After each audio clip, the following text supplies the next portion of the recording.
हर बार घायल होने पर लड़के के घाव जैसे जादू से भर जाते थे।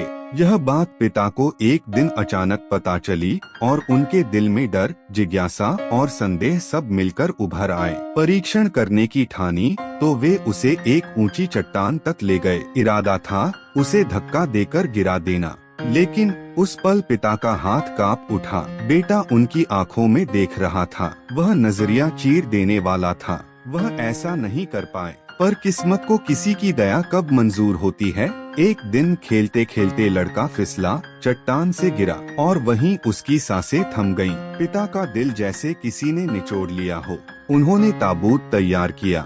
कांपते हाथों से ढक्कन लगाने ही वाले थे कि धक, ताबूत हिला। लड़के ने आंखें खोली। पिता की आंखों से आंसू छलक पड़े। बेटा जिंदा था, वह अमर था।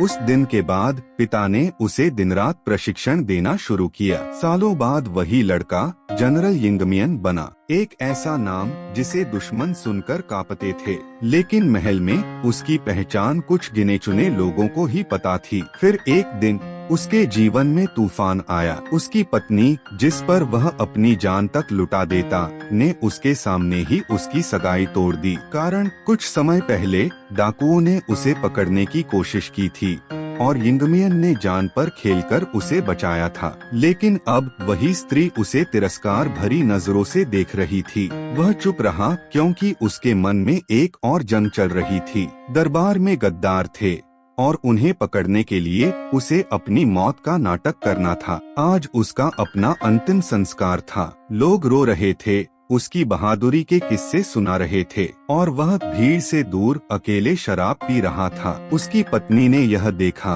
और गुस्से से कांपते हुए उसके मुंह पर थप्पड़ मारा। एक असली आदमी अपने देश के लिए लड़ता है, न कि शराब और आलस्य में डूबा रहता है। वह मुड़कर चली गई, पीछे सिर्फ तलाक का पत्र छोड़ते हुए। युवक का दिल जल रहा था, लेकिन चेहरे पर कोई शिकन नहीं। वह इस अपमान को पी गया क्योंकि देश दांव पर था।